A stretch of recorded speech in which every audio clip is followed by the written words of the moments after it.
friends, welcome to Gardening with Creekside. Today we are going to give you a fun little overview of what is happening here at the nursery now that we are closed for the 2022 season. If maybe you had forgotten or you missed that video, you can check out the link above because we just closed within the last week for this growing season. The retail nursery, like portion of the nursery, has closed. We will reopen in mid-February. That does not mean that the projects have stopped, nor does that mean that the videos will stop. There will still be tons of things going on. In fact, that is what I'm going to share with you today, is a little bit of an overview of some of the projects that we have on the master list for this winter. If you've been around Creekside for any length of time, you know that there are always at least 1, 2, 3 or more projects going on at one time. Now that the nursery is closed, the retail portion of the nursery is closed for the winter season, this is when we can really devote tons of time and energy into these projects. This is the time of the year where we revamp and we make things better for the next growing season and the next retail season. Here we are up at production, not production, oh my goodness, y'all. We're gonna be going to production here in a minute. We are here at the pergola, and you may notice that right now, essentially all of the tables are completely empty.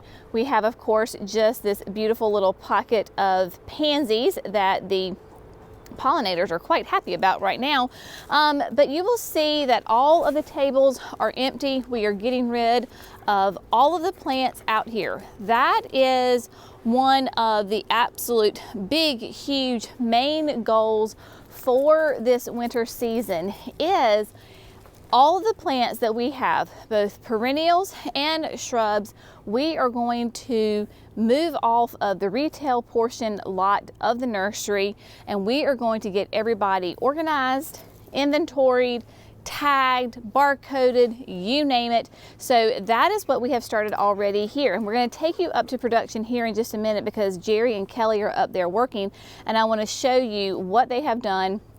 It has been great. So yesterday afternoon, the kids and employees started clearing off all of these tables. Now, what we're going to do is, one, all of these tables are going to get cleaned and stained this year. You can see, they just have normal wear and tear on them, right? So we use pressure treated lumber. Jerry and I have built all of these tables ourselves, so they just need to get cleaned and stained. We'll use that same kind of that black alder stain that we did on the fence.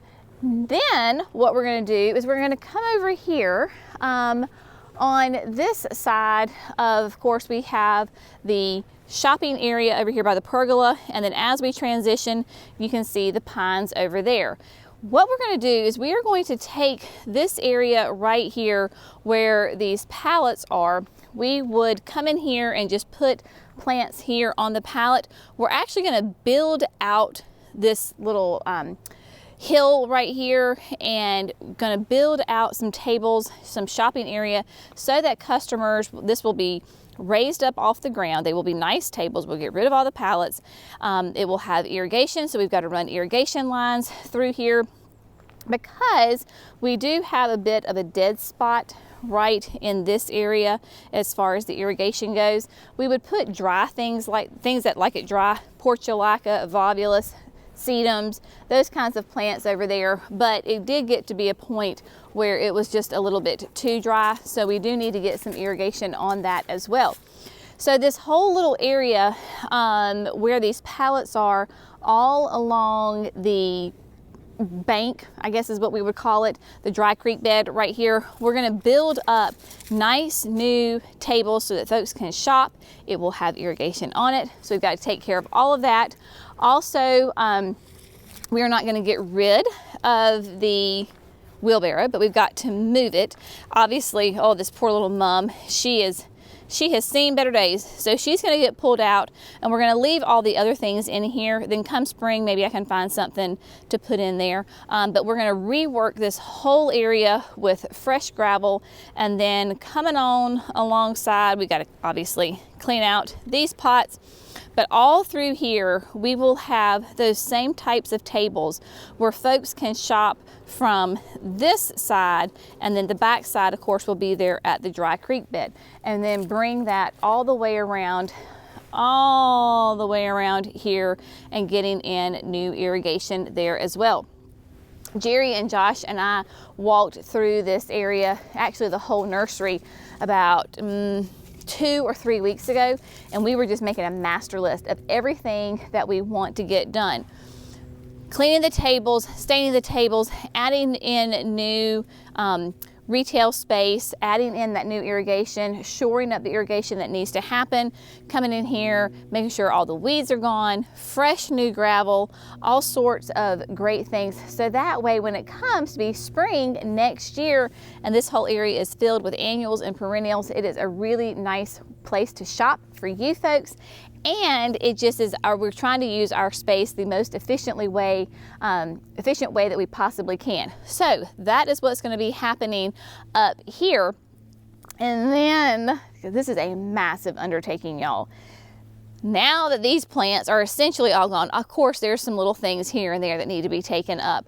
But then we're going to turn our attention, oh yes, that's right, over here to the pines. And all of these perennials, they too have to come off of tables grouped by what they are. It's like all the hostas go together, then within that all of the guacamoles are together, all of the water slides are together. So everything is organized and we can inventory and we can tag. So that is going to be, of course, a really big ordeal to come in here and do these as well. Clearly, we have had multiple freezes. We've had, just even this week, we've had multiple nights in the upper and low 20s. So perennials, you can see the hydrangeas have been burnt. The hostas, you know, some are here, some are gone. The ferns, like this crested surf right here, has been completely fried back. So if you have your ferns and they look like this at your house, you should be able to come in. There's still a little bit of green in there. That actually might be a weed. But you can come in and just trim all of this off. They'll go dormant, they'll go to sleep for the winter, and they will be fine. But like I said, all of these perennials are going to have to come off of these tables so that we can get them cleaned, get them stained, and then we are going to get them put over here. If you remember, we showed you, gosh, it's probably about a month or so ago now, where Jerry had started clearing out the woods. And so we're going to kind of put them in the nursery part of the nursery. So that is this area right here. We have hostas and pulmonarias that you can see down on the bottom right here. But all of this area right there is free and open space. So we will get irrigation hooked up to that area. So come springtime, summer, when we're in the active growing season, that will have irrigation, and then get every single one of these perennials and shrubs that are shade loving, get them moved over there, organized. It is quite the undertaking for sure.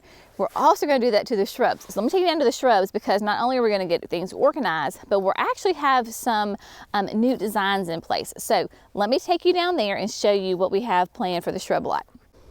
While I was on the way to the shrub lot, I came across my 2 massive aqua pots that I have here at the pergola. Now that the nursery is closed, we've had multiple freezes. We are going into winter. These babies are going to get emptied and turned upside down. Now, we advise folks, you get to do what you want to do with your aqua pots. It is up to you. You are the master of your own garden. What we choose to do with our aqua pots, that the ones that are out and exposed, we will go ahead and empty these completely. So take out all the plants, all the soil, we'll clean all the components of the aqua pots, and then simply turn them upside down and leave them here. We may not actually leave them right here this year, simply because we're going to be coming in and doing some more trenching for like irrigation and putting down fresh gravel. So they may just get moved out to the pine somewhere, just where they're out of the way. But as long as they are turned upside down and don't hold onto the water, then they are perfectly fine. They can take frigid cold temperatures. The reason that we choose to empty our Aqua Pots is because, remember, Aqua Pots are self-watering containers. So for example, on these massive Aqua Pots right here at the pergola, I will show you where that overflow hole is. It is actually right here. So where my finger is the overflow. That means everything below my finger could possibly be filled full of water. Because we are in North Carolina, we do have very damp, moist winters, and so it doesn't come in the form of snow, it comes in the form of rain 99% of the time.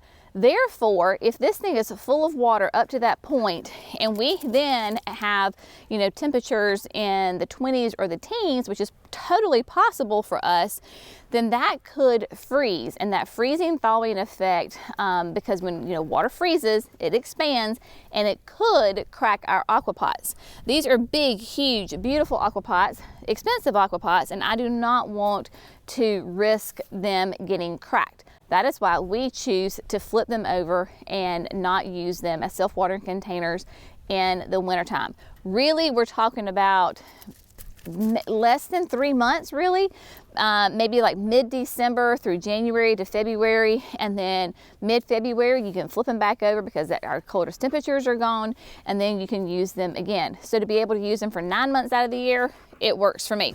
So that is the update on the Aqua Pots. You get to make your own decision if you're in a warmer climate, if yours are underneath your porch, like mine on the front porch is, so you can control the water, then you get to decide whether you want to leave them out for the winter or if you want to go ahead and store them away.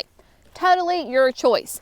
Now, coming over here as we're walking ever so slowly down to the shrub lot, you can see that right now it is a bit of a hodgy-podgy mess because we have sold a ton of shrubs here right before we closed.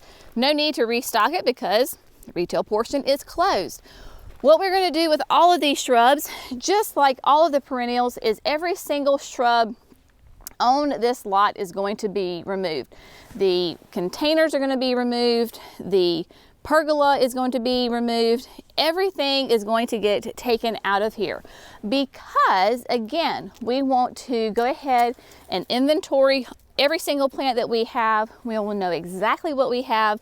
Everything will get barcoded. It will get tagged, sorted. Therefore, we know exactly like how many sprinters do we have, how many, you know, encore azaleas do we have, so forth. Then we're going to come back in here, new fresh gravel, work on some drainage because we do have some drainage issues.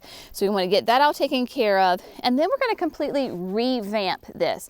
Sometimes you just need to clear everything out so that way when you go back and you reorganize, you can see it in a fresh new light and get everything grouped a little differently. So the idea is that when we reopen in February, we will have, it will be completely different looking as far as how it is organized. We will have hopefully like all the hydrangeas together, all the camellias together, all the trees together, those kinds of things. And then coming down here, down the center, we will have a completely different entrance. Nice, neat. I don't want to give away too many details, but we're going to have a full formal entrance into the gardens that are going to, obviously, that are behind here. If you followed us, you know that we have trial gardens, display gardens right behind the shrub lot. Those two are going to get a makeover. We've got some really fun, exciting plans for back here. Again, I'm going to give you a little bit of the teaser on that, but we've got lots of plans for the gardens back here. And so we really want to create a brand new entrance to this, have a completely different look to this whole area. So that is what we are going to do with the shrubs and the display gardens right here. You can see for the most part, everybody's pretty much asleep. We've got, of course, some evergreen shrubs back there. Some of the perennials are still doing well as far as showing their foliage. Lots of fun things going on. So now what we're going to do is I'm going to take you up to production, show you what Jerry and Kelly have been up to in the last really day and a half, and to show you how we store our perennials and our shrubs over the winter here in North Carolina. So take a little ride up to production. Okay, friends, so here we are up at production, and Kelly and Jerry have been making some great work up here. Let me flip the camera around and show you what is happening. It is very bright. Jenny has on her sunglasses today, so hopefully I can show you what is going on. So here you can see is they are organizing each plant by not only like what it is, like, right? So here we have some salvias. These are all the crystal blues right here. Come over, here we have all of the cat's pajamas. And then it just works its way all the way down. We've got a nice big huge pocket of echinacea, and they are organized by colors, varieties, cultivars, and then we work all the way down. You will notice, like here with the Shasta daisies, they are really kind of crammed in there together, nice and tight. We have the pots really close to each other. They are not spread out like during the growing season. The reason that we're doing that is because when you put all of the pots really close together, it insulates them. Now, all of these perennials are really cold hardy. Maybe some of the ones that are not as cold hardy would probably be the echinaceas, but overall our perennials are very, very cold hardy. You can see here we have baptisias. A bunch of you were asking in one of the production videos, like, what in the world is that blonde stuff? Well, this is actually rice hulls, and it is literally the outside shell of the rice. So they take the kernel of rice out, and this is what you're left with. It actually is a really good natural weed preventative. So it keeps the weeds out from germinating. It's not, of course, 100% foolproof, but it has a really good high success rate. So you will see that in maybe shrubs or perennials that you buy at your local garden center. So it keeps the weeds out, which is always such a huge thing when you're in here producing. You're not having to use the chemicals. It is just a natural way to keep those out. So all the pots are really close together for insulation, to insulate those roots. And then having all of the perennials really here in this main huge section is if it is, you know, January, February, where we have some of our coldest temperatures, if we need to come in here and use a frost protection blanket, we absolutely can do that because it's a lot easier. Everybody's in here nice and snug together. So that just makes it a whole lot easier to use a frost protection blanket. So the perennials essentially are done, and these are the sun-loving perennials. When we were down there, of course, at the nursery, and I was showing you all those shade-loving perennials, then they will go in the pines. Now, could we have the shade-loving perennials up here? Absolutely, because summer sun and winter sun are very, very different.